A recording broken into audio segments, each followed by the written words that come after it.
ओम शांति। आज 5 तारीख की मुरली है। मीठे प्यारे प्राणेश्वर प्रिय पिता कहते हैं, मीठे बच्चे, तुम बाप की श्रीमत पर चलो तो तुम्हें कोई भी दुख दे नहीं सकता है। दुख तकलीफ देने वाला रावण है जो तुम्हारे राज्य में होता नहीं है। प्रश्न है, इस ज्ञान यज्ञ में तुम बच्चे कौन सी आहुति देते हो? उत्तर है, इस ज्ञान यज्ञ में तुम कोई तिल जौ की आहुति नहीं देते हो। इसमें तुम्हें देह से जो भी कुछ है वह सब कुछ आहुति देनी है, अर्थात बुद्धि से सब भुला देना है। इस यज्ञ की संभाल पवित्र रहने वाले ब्राह्मण ही कर सकते। जो पवित्र ब्राह्मण बनते वही फिर ब्राह्मण सो देवता बनते हैं। गीत है, तुम्हें पाके हमने जहाँ पा लिया है, जमी तो जमी आसमां पा लिया है। ओम शांति। ओम शांति। बच्चे आए हैं बाप के पास। बच्चे जरूर आएंगे ही तब जब बाप को पहचान कर बाप कहेंगे, नहीं तो आ ही नहीं सकते।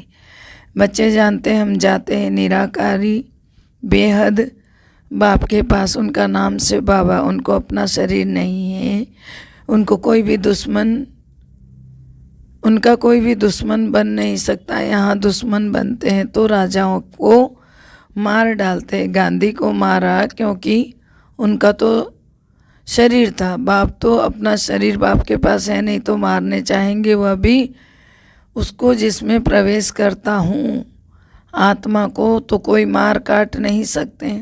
तो जो मुझे यथार्थ रीति जानते उनको ही राज्य भाग्य देता हूँ।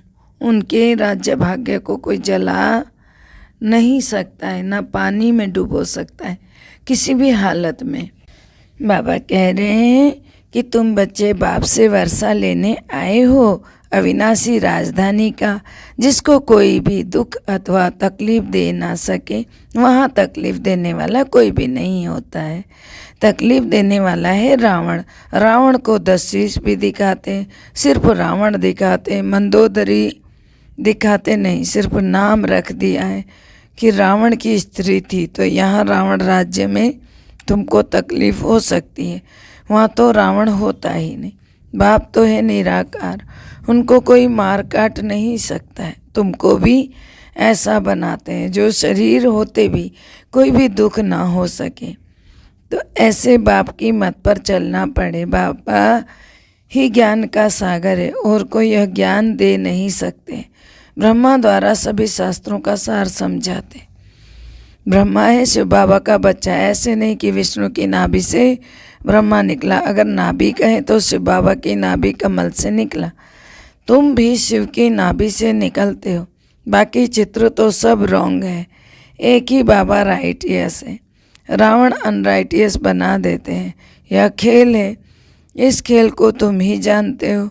कब से रावण राज्य शुरू हुआ, कैसे मनुष्य गिरते गिरते गिर ही गए, ऊपर कोई भी चढ़ नहीं सके। बाप के पास जाने का जो रास्ता बताते हो और कोई जंगल में डाल देते हैं फिर, क्योंकि रास्ता जानते ही नहीं। कोई तो रास्ता बताते हैं, बाप के पास जाने का जो रास्ता बताते हैं और ही क्या करते हैं, जंगल में डाल देते हैं। तो बाबा कहते हैं रास्ता जानते नहीं ना, इसलिए।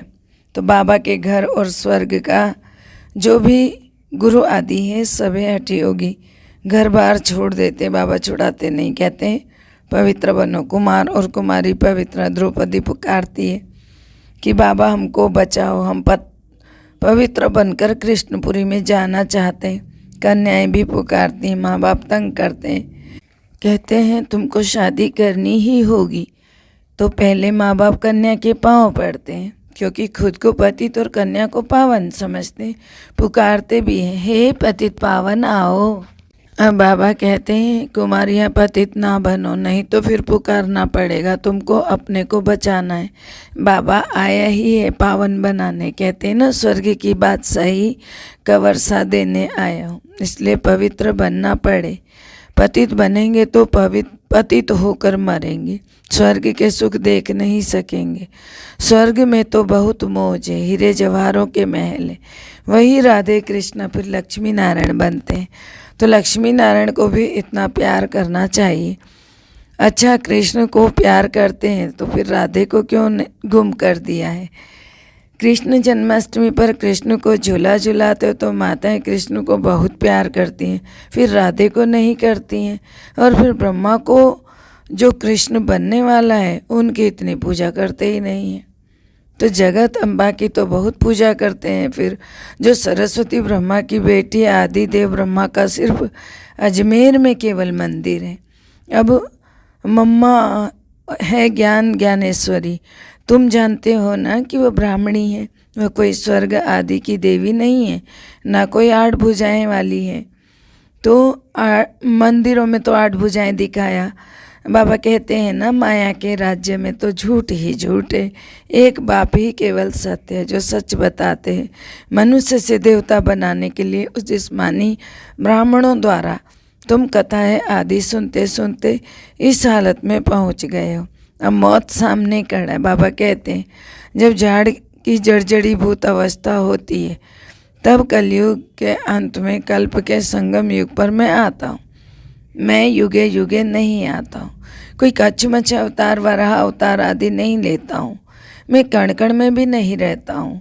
तुम आत्माएं देखो, कण कण में नहीं जाती हो तो मैं कैसे जाऊंगा। मनुष्य के लिए कहते हैं ना, वह जानवर भी बनते हैं तो वह अनेक योनियाँ गिनती कर ही नहीं सकते। बाप कहते हैं राइट बात, अब मैं तुमको समझाता हूँ, सुनो।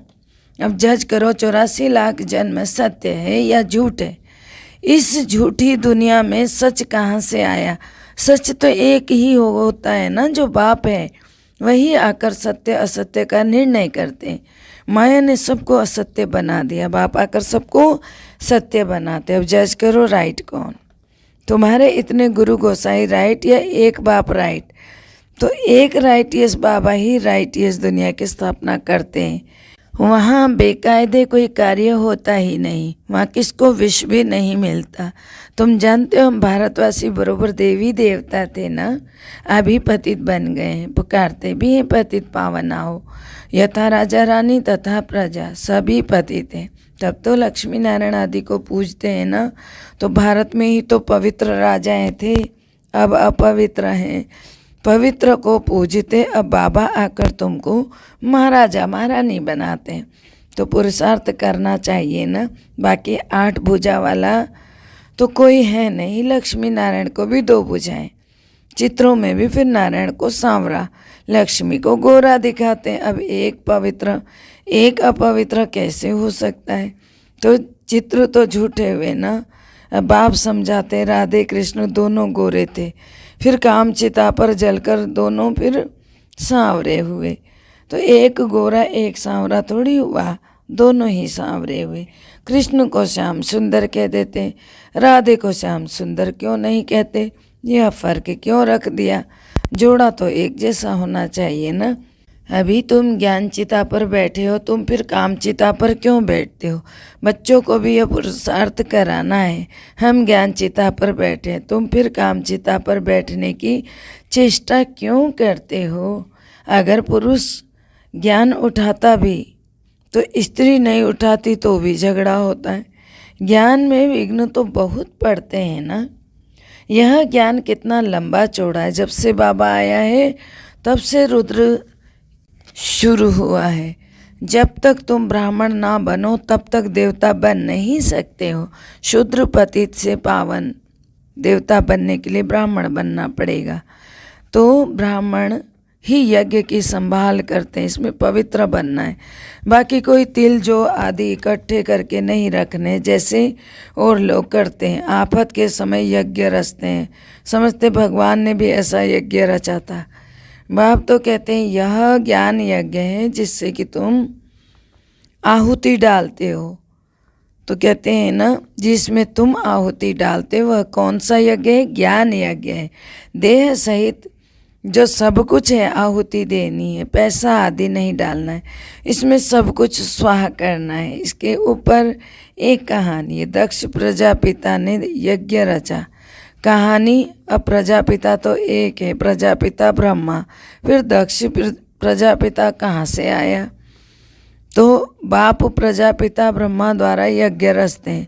तुम सब ब्राह्मण हो तुमको मिलता है दादे का वर्षा। तुम कहते ही हो हम शिव बाबा के पास आए हैं थ्रू ब्रह्मा। यह शिव बाबा की पोस्ट ऑफिस है। चिट्ठी भी लिखो तो शिव बाबा थ्रू ब्रह्मा लिखो। तो बाबा का निवास इसमें है। किसमें? ब्रह्मा बाबा में। यह सब ब्राह्मण पावन बनने के लिए ज्ञान योग सीख रहे हैं। तुम ऐसे नहीं कहेंगे कि हम पतित नहीं हैं। हम पतित हैं, परंतु पतित पावन हमको पावन बना रहे, और कोई मनुष्य मात्र पावन है नहीं। तब तो गंगा स्नान करने जाते हैं ना। अभी तुम जानते हो कि एक सतगुरु बाबा ही हमें पावन बनाते, उनकी श्रीमती। बच्चे, तुम मुझ एक के साथ अपना बुद्धि योग जोड़ो, जज करो। चाहे उन गुरुओं के पास जाओ, चाहे मेरी मत पर चलो, तुम्हारा तो एक ही बाप टीचर सतगुरु है। बेहद का बाप सभी मनुष्य मात्र को कहते हैं आत्म अभिमानी बनो। देवताएं आत्म अभिमानी होते हैं। यहाँ तो ज्ञान किसी में यह है नहीं। ये सन्यासी तो कह देते हैं आत्मा से परमात्मा। अब आत्मा ब्रह्म महत्व में लीन हो जाती है। ऐसी बातें सुनते सुनते तुम कितने दुखी पतित बन पड़े हो। भ्रष्टाचारी पतित दुनिया उनको कहा जाता है जो विकार से पैदा होते। वह रावण राज्य में भ्रष्टाचारी काम ही करते हैं। वह गुलगुल बनाने के लिए बाप को ही आना पड़ता है। भारत में ही आते हैं। बाप कहते हैं तुमको ज्ञान और योग सिखलाता हूँ। फिर 5000 वर्ष पहले भी यह तुमको सिखलाकर स्वर्ग का मालिक बनाया था ना, तो फिर से बनाने के लिए आया हूँ और बनाता हूँ। कल्प कल्प में आता ही रहता हूँ। हर 5000 वर्ष के बाद मैं आता जरूर हूँ। इसकी ना आदि है ना अंत है। ये कभी ना तो शुरू होता है ना समाप्त होता है, बस चल रहा है चल रहा है। कब से चल रहा है कोई समय का कुछ नहीं पता, कब से चल रहा है और कैसे चल रहा है। तो प्रलय की तो बात ही नहीं है ना। तुम बच्चे इस समय इन अविनाशी ज्ञान रत्नों से झोली भरते हो। शिव बाबा को कहते हैं बम बम महादेव। तो बम बम अर्थात शंख ध्वनि कर हमारी झोली भर दो। नॉलेज बुद्धि में रहती है। फिर आत्मा में ही संस्कार हैं। आत्मा ही पढ़कर इंजीनियर बैरिस्टर आदि जैसे बनती है, उसी प्रकार से आत्मा सभी तरह के संस्कार ले जाती है। अभी तुम आत्माएं क्या बनेंगी? कहते हो ना बाबा से वर्षा लेकर लक्ष्मी नारायण बनेंगे। आत्मा पुनर्जन्म तो जरूर लेती है। यह समझने की बातें हैं ना। कोई को सिर्फ यह 2 अक्षर कान में डालो, तुम आत्मा हो, शिव बाबा को याद करो तो स्वर्ग की बादशाही मिलेगी। कितना सहज है। एक ही बाप सच बतलाते हैं, सबको सदगति देते हैं, बाकी सब झूठ बताकर दुर्गति ही करेंगे। यह शास्त्र आदि भी सब बाद में बने। भारत का शास्त्र तो एक गीता ही है। कहते हैं ना परंपरा से यह चले आए, परंतु कब से समझते हैं सृष्टि को लाखों वर्ष हुए। तुम बच्चे बाबा के लिए अंगूर ले आते हो, तुम ही लाते हो, तुम ही खाते हो। मैं तो नहीं खाता ना, मैं तो अभोक्ता हूँ। सतयुग में भी तुम्हारे लिए महल बनाते हैं, यहाँ भी तुमको नए महल में रखता हूँ। हम तो पुराने में ही रहते हैं। देखो यह वंडरफुल बाबा है ना। यह बाबा भी तो है। यह बाबा भी है तो फिर मेहमान भी है। बॉम्बे में जाए तो बॉम्बे के लोग इनको क्या कहेंगे? मेहमान कहेंगे ना। ये तो यह बहुत बड़ा सारी दुनिया का मेहमान है। इनको आने और जाने में देर नहीं लगती है। तो मेहमान भी वंडरफुल। दूर देश के रहने वाले आए देश पर आए तो मेहमान हुआ ना। आते हैं तुमको गुलगुल फूल बनाए वर्षा देने, कौड़ी से हीरे जैसा बनाने। अच्छा मीठे मीठे सिकलदे बच्चों प्रति माता पिता बाप दादा का याद प्यार और गुड मॉर्निंग। रूहानी बाप की रूहानी बच्चों को नमस्ते। हम रूहानी बच्चों की रूहानी बाप दादा को दिल व जान से सिक व प्रेम से याद प्यार नमस्कार। Good morning, diamond morning, Om Shanti. शुक्रिया मीठे प्यारे बाबा, शुक्रिया। धारणा है पहला, अविनाशी ज्ञान रत्नों की धारणा कर शंख ध्वनि करनी है। सबको यह ज्ञान रत्न देने हैं। दूसरा है सत्य और असत्य को समझकर सत्य मत पर चलना है। कोई भी बेकायदे का कर्म नहीं करना है। मीठे प्यारे बाबा का वरदान है, बुद्धि को बिजी रखने की विधि द्वारा व्यर्थ को समाप्त करने वाले सदा समर्थ भव। बुद्धि को बिजी रखने की विधि द्वारा व्यर्थ को समाप्त करने वाले सदा समर्थ भव।